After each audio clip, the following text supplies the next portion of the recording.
Hola, buenas tardes, mi nombre es Mariana Sandoval, soy estudiante del octavo trimestre de Psicología de la Universidad Bicentenaria de Aragua. Estamos en la cátedra de Psicología Infanto-Juvenil con el profesor Francisco Rangel.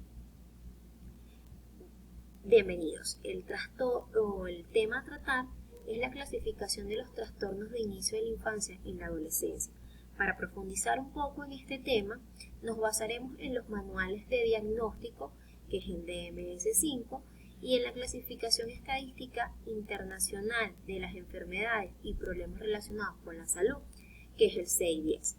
Entre los trastornos de la infancia se encuentra la discapacidad intelectual o retraso mental, trastornos del aprendizaje, trastornos de las habilidades motoras, trastornos de la comunicación, trastornos generalizados del desarrollo.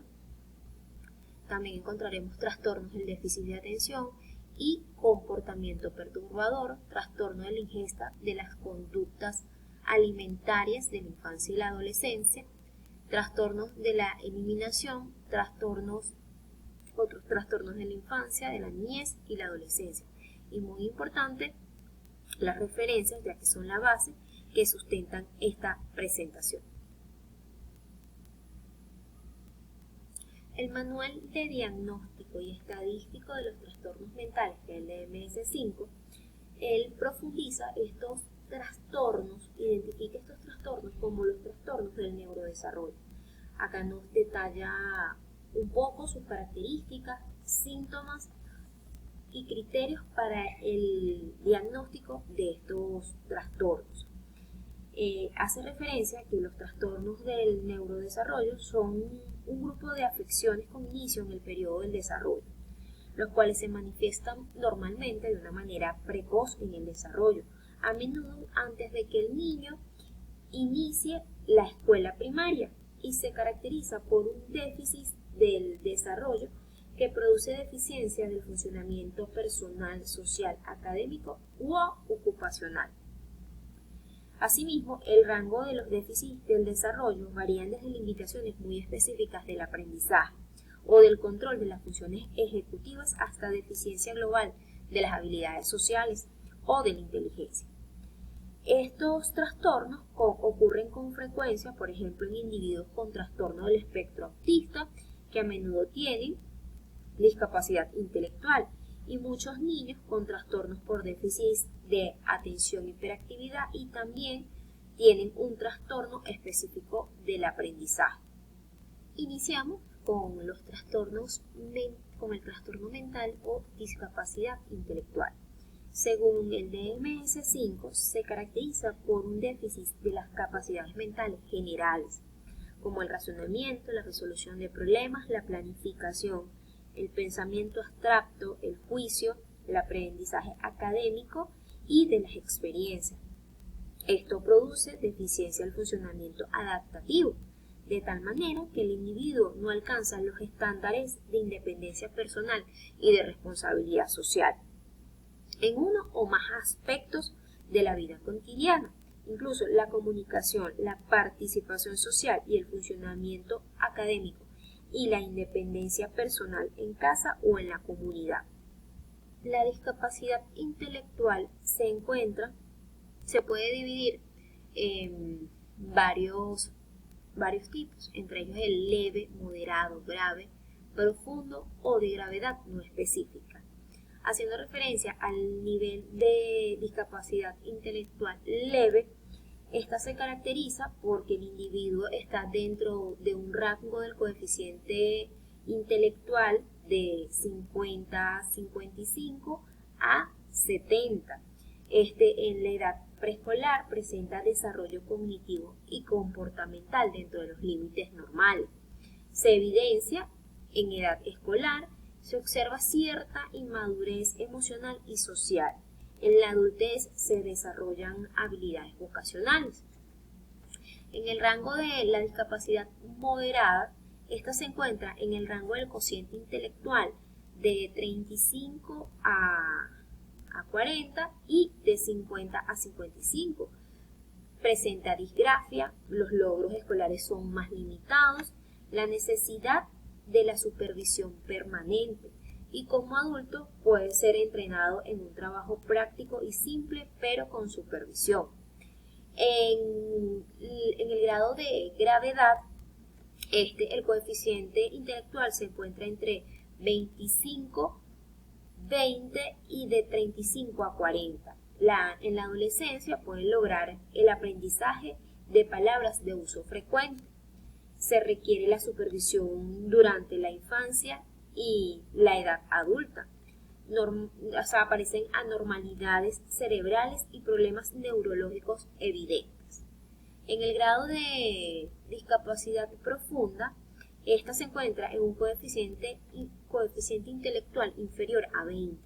El lenguaje es más limitado, hay más problemas motores y sensoriales, y las anormalidades cerebrales y problemas neurológicos son evidentes. Referente al grado de gravedad no específico, debe utilizarse cuando exista una clara presunción de la discapacidad intelectual, pero las personas en cuestión no pueden ser evaluadas satisfactoriamente mediante los test de inteligencia usuales.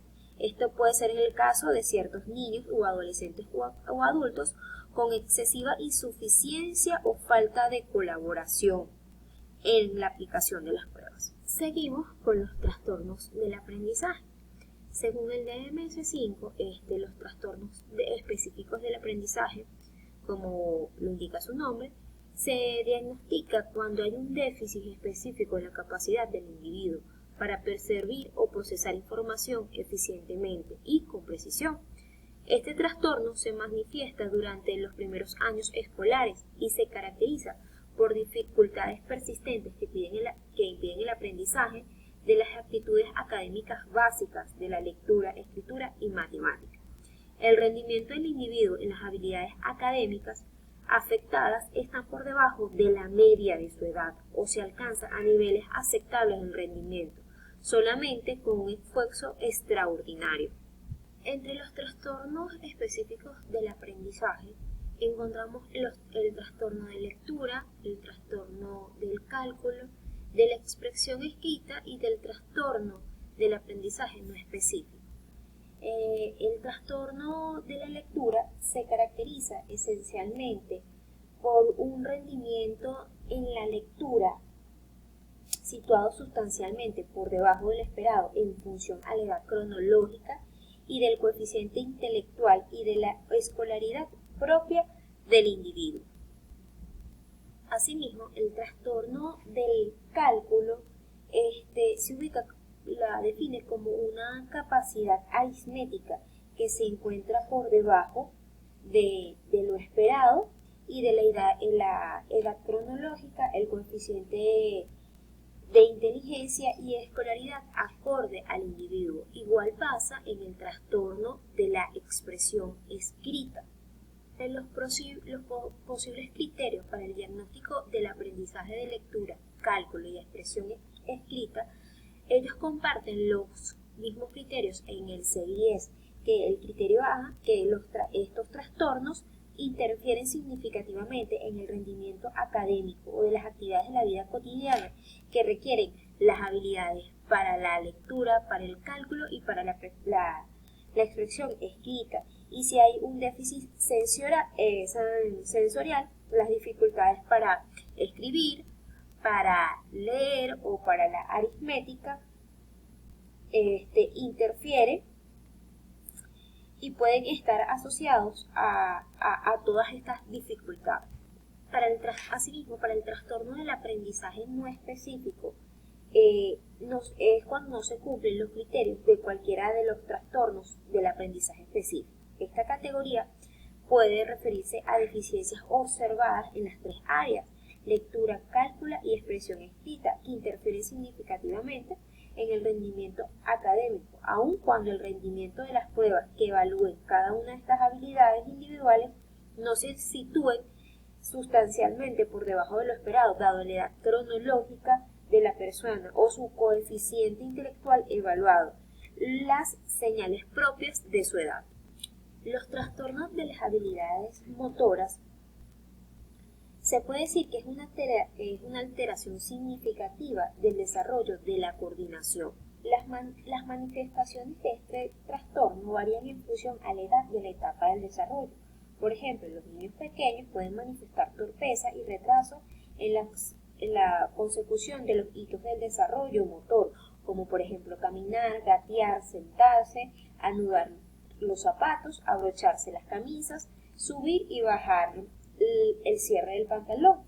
En los niños mayores pueden manifestar dificultad en las tareas motoras, como hacer rompecabezas, reconstruir modelos, jugar o darle a la pelota y escribir. Es importante resaltar que habitualmente el reconocimiento de un trastorno del desarrollo de la coordinación suele ocurrir en los primeros intentos del niño para realizar tareas como correr, utilizar utensilios o cubiertos, subirse el broche de los vestidos o jugar pelota. El curso es variado. El trastorno del desarrollo debe distinguirse de afecciones motoras debidas a una enfermedad médica. Los problemas de coordinación pueden estar asociados a enfermedades neurológicas específicas, como parálisis cerebral, lesiones progresivas del cerebelo, pero en estos procesos existe una lesión neurológica definida y hallazgos anormales en la exploración neurológica. Entre los criterios para su diagnóstico, el criterio A habla del rendimiento en las actividades cotidianas que requieren coordinación motora y sustancialmente son inferiores a lo esperado en la edad cronológica del infante. En el criterio B, interfiere significativamente en el rendimiento de las actividades de la vida cotidiana. En el C, donde no se debe a una enfermedad médica.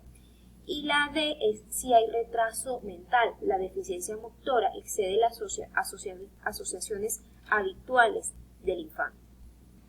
Los trastornos de la comunicación se caracterizan por alteraciones en la fluidez normal y la producción motora del habla, como la repetición de sonidos o sílabas, la prolongación de los sonidos de las consonantes o las vocales, las palabras fragmentadas, los bloques o las palabras producidas en exceso por tensión física, como otras alteraciones del neurodesarrollo. Los trastornos de la comunicación comienzan precozmente y pueden producir deficiencia funcional durante toda la vida. Entre los trastornos de la comunicación se encuentra el trastorno del lenguaje expresivo, el trastorno mixto del lenguaje receptivo-expresivo, los trastornos fonológicos, el tartamudeo y el trastorno de la comunicación no específica. El trastorno del lenguaje expresivo es una deficiencia del desarrollo del lenguaje expresivo, que tiene que ser mostrado mediante puntuaciones obtenidas en pruebas por debajo del puntaje normal y administrado, y debe ser aplicado individualmente. Asimismo, el trastorno mixto del lenguaje receptivo-expresivo es una alteración tanto del desarrollo del lenguaje receptivo como del expresivo, verificada por las puntuaciones obtenidas en las evaluaciones del desarrollo del lenguaje perceptivo y expresivo, normalizadas y administradas individualmente, que se sitúan situacionalmente por debajo del obtenido mediante la evaluación normalizada de las capacidades intelectuales no verbales. Para los criterios de diagnóstico, tanto el trastorno expresivo como el mixto, concuerdan. El criterio A hace referencia a que la puntuación obtenida debe ser sustancialmente significativa por debajo de lo esperado, cuando presenta las dificultades del lenguaje expresivo y receptivo, interfieren en el rendimiento académico o laboral o la comunicación social, y no se cumplen criterios del trastorno mixto del lenguaje receptivo-expresivo ni trastornos generalizados del desarrollo. Y bueno, y también si hay un retraso mental deficiente sensorial o motor del habla o privación ambiental.